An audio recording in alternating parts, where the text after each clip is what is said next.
Si Kuya Bad, mayroon pa kasing kwan. nang hina po yung katawan niya dahil sa sobrang pagod. Ito din si Brad Easy. Brad, okay na yung ulo mo, Brad. Tingin mo na sa clinic kanina, no? Ano ko na sa clinic. Ginluan na po nila, eh. Brad Remart din, naligtas na walang nangyari sa kanyang buhay. So yun po mga tol, magandang gabi po o mapagpalang gabi po sa inyong lahat dyan. Dito na po kami ngayon sa bahay ni Kuya Bads mga tol. Nakauwi na po kami ng safety. Malaking salamat po talaga namin sa Panginoon at sa dasal ninyo na wala pong mga nangyari sa amin sa aming pag-uwi. At update ko po kayo mga tol ngayon dito sa bahay ni Kuya Bads. Nandito po kami ngayon. Sama ko si Kuya Bads, si Brad Easy, at si Brad Pidot, at si Ate Marites, at si Brad Patrick.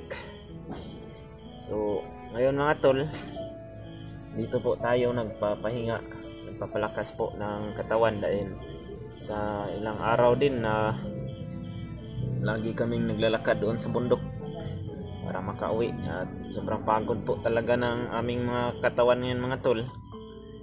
Kaya po kailangan po talaga namin magpahinga ng isang araw o dalawang araw ba at balik bundok na naman kami mga tol sa susunod na araw siguro, o si Kuya Bads lang po yung susundin namin mga tol kung kailan kami aakyat dahil siya po yung magdala sa amin doon sa bundok dahil napakarami pa po ng mga misyon na kinakailangan namin puntahan doon dahil sila Dave at G-Ward at Julio andun pa rin sa bundok at iba nating mga kasamahan. Kaya kailangan po talaga mga tol na paghandaan po namin ang pagbalik namin sa bundok. Sa ganun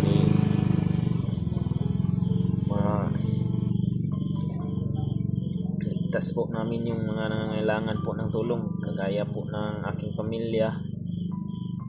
Kaya kailangan ko po talaga na pagkasan po yung aking loob dahil kinakailangan pa po ng presensya po ng aking pamilya para ko po maligtas ko po sila sa kamay ng mga bandido na nakahawak sa kanila ngayon. Kaya ipagdasal niyo po sana mga tol na wala pong mangyaring masama sa kanila at sa pamilya din po ni Brad G-Ward na nabihag din po ngayon ng mga bandido. At saka sa pamilya din po pala ni Brad Binzi. Meron po kaming update ngayon kay Brad Binzi. Bumalik ba siya ng bundok dahil yung nakita namin yung last niyang video, sabi niya na mabalik daw siya agad ng bundok pero wala pa po kaming update sa kanya ngayon. Kaya po, yun mga tol, nagpapasalamat po ako sa walang sawa niyong pagsuporta sa akin, sa mga solid po na nanonood ng aking video, nag-share at nagla-like. Maraming salamat po talaga. Shout out po sa inyong lahat. Mag-ingat po kayo palagi kung nasaan man kayo ngayon. Ito po tayo mga tol. Tingnan po natin yung kalagayan ngayon dito ang aking mga kasamahan.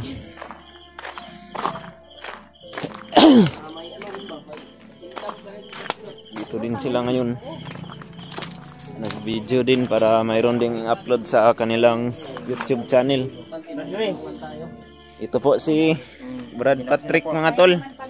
Siya po yung nag-video sa cellphone ni Kuya Bads ngayon. Si Kuya Bads mayroon pa kasing kwan. nang hina po yung katawan niya dahil sa sobrang pagod. Pagod sa katawan kaya mamaya ilibre kaya massage. Ito din si Brad Easy. Brad, okay na yung ulo mo, Brad. Tingin mo na sa clinic kanina, no? Ano ko na sa clinic. Ginluan na po nila, eh. Nagkampit lagi ko kana. Pinaitahi, EJ. Wala man gitahi kay buto ra man gud yang ugat. Igor na pamba. Abingin ako na paano nakita ko sa video nimo na panood ko na ako. Ala si awan si EJ.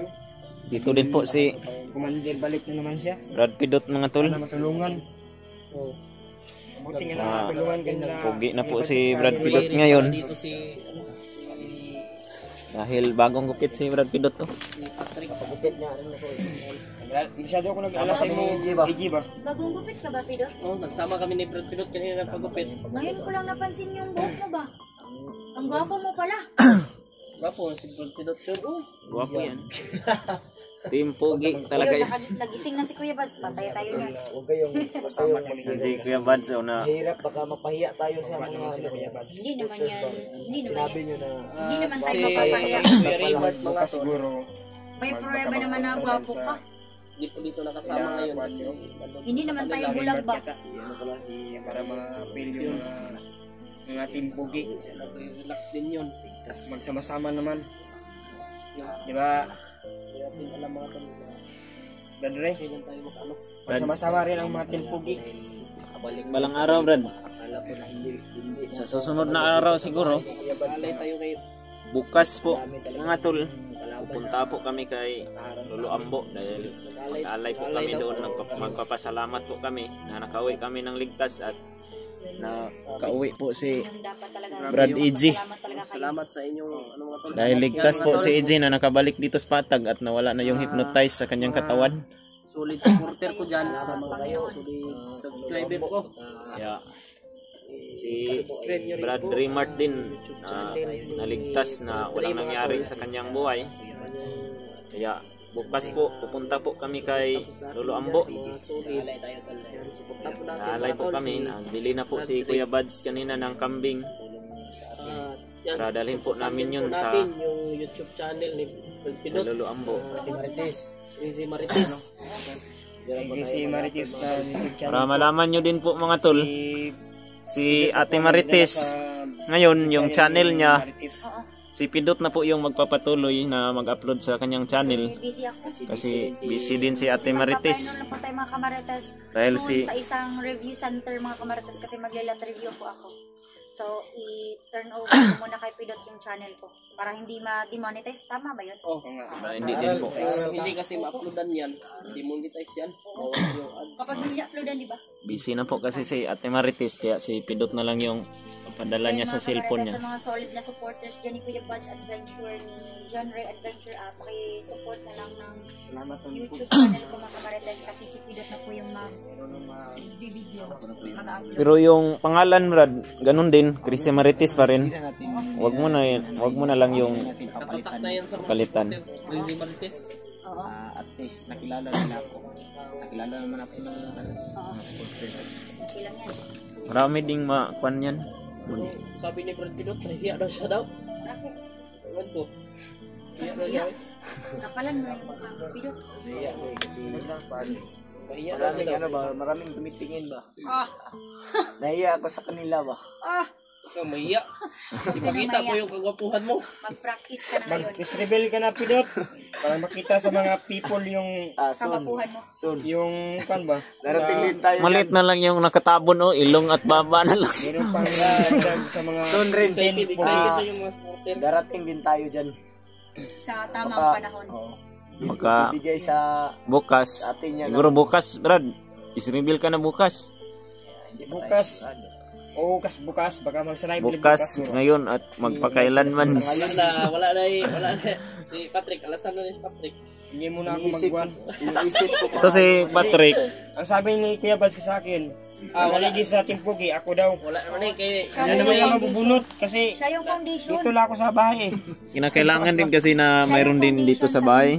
Yun yung sabi Ni Kuya Bads. anong condition siya yung Pundasyon Pundasyon. Hindi ko akala ko buwan. or pundasyon. condition. Tingarkis naman oh. Nagagawa tayo. Yung pundasyon ng tahanan ng bahay ni Kuya Bads to. tatay ito na lahat eh. Nakapag-relax po tayo. Tatay ng lahat. Hindi ako tatay ngayon. Pa rin yung Ako ang inatatay sa bahay ni Kuya Bads. Inatay. Kinatay. Nag-inatay ako. Yun. Kaya bumarinig Hindi niyan. nyo ba alam mga kamarites, may trivia ako mga kamarites. Kamukha ni Pidot si Roro Madrid ng GMA, Kapuso Channel. Wow. 24 oras. Baka Yan. nangangarap lang tayo ng gising yan. Kilala nyo ba si Roro Madrid? Yun yung kamukha ni Pidot. abangan. Buyan. Ayun. Wag kang ganyan. Maganda pala po magpagtawa tayo mga dito tol. Alam mo, Si Tisoy na kayo si Kuano. Brad EJ nagapagupit na din. Stress sa buhay. salamat talaga tayo ba, no? Si EJ ay bumalik na sa pagngiti ba? Ayun. Na-miss ko kasi yung ngiti ni EJ. Akala ko si EJ no na Yung nasa bundok pa si EJ, yung mga plano niya kilala niya. lulusubin niya daw yung bahay ni Kuya Bad. Subin daw yung bahay ni Kuya Bad. Pero ngayon, ni Parang yung iniwan Totoo. dito ni Kuya Bad, wala makakapasok dito. totoo yung sinabi niya, lulusubin niya pero matino na siya. Nasa Pasensya talaga sa inyong lahat mga tol. Kung ano man yung mga sinabi ko. Sana ay mapatawad niyo po ako. Pinatawad na ako ni Brad Pidot. Siyempre, Ako na lang din mapatawad. tutulungan kundi Pero pinapatawad pa rin kita kasi buo ang puso ko na mag-kuandin. Ito yung puso ni Patrick lagi. Buo ang puso ko magtanggap na kailangan. kahit maraming ginagawang kasalanan kasi pag ang Diyos lang nagpatawad, tayo pang tao lang. Tama. Oh. Tama yun. Tama yan. No. Tama yan, Patrick. Tama yun. Patrick yan. isa lang yung layunin natin sa buhay, no? Oh, isa Yung lang yun. maka- Isa lang. Hindi ram lang din natin yung ano natin. Yung buhay natin, mga tol, parang isang kwan lang yan. Hayop. Pag matapos ka na sa katandaan mo, yun. Ibang usapan na yan Patrick ah. Mamaya tuloy natin, baka magtawa si Pidot ba? Mahirap na talaga. Pero sa buhay natin ngayon, Pero tama naman si Patrick. pag hindi tayo masaya, wala tayong kwan, wala tayong Panginoon. Ang importante sa buhay natin yung humihinga tayo. Kaya nga, Ang nakaraan. binigyan tayo ng si para tayong lahat ay magmamahalan. Kaya si EJ ay Oh, parang napamahal na rin sa akin, no? 21 na ba? Running 21? Oh. Yun. Congratulations pala eh. salamat, EJ. Congrats tuloy at iyan. Sila, salamat. Anong solusyon? Ikaw, Bads, ano mo talaga? Relax. Pagod na pagod to ba? Yeah, Bads, huwag kang mag-alala mamaya. Relax. Hihilutin kong buong katawan mo. Libre na daw, libre. Libre massage sa akin. Pag sino mag-PM sa akin, punta lang kayo sa bahay ni Kuya Bads. Punta daw dito si ano, si Libreng massage to. Ate Misa. Walang bayad. Bakit, Patrick? Ano? Walang bayad. Wala ka bang jowa? Walang bayad-bayad. Basta Punta daw dito pusang, si Ate Misi daw. Hindi. Chat sa akin yun. Kasi ang sa akin lang na Lalo doon libreng siya dito. massage kasi Gusto niya makita kung yung sino mga magbigay tipugi ba? yung Oo. galing sa puso. Di ba? Ay, Di ba, Ray? yan lang yung sinasabi mo na libreng massage. Pero pag may magbigay na galing sa puso, Timbro na rin pala tayo ng team nila mga tol. Team Pugi daw. Salamat naman kayo dyan sa mga... Tipugi na ko si Brad Pidot. salamat po. Salamat talaga Brad. tayo dahil Baka may gusto kong shout out. Yeah, yung mga tol, sa mga gusto kong tumingin welcome sa tayo sa kanila. vlog, yung sa exploration ni Brad Pidot Mga puso, mga tol. sa YouTube. Sana sa Channel lang ni Ate Quincy Marites, sa no? bundok ay Silipin niyo po.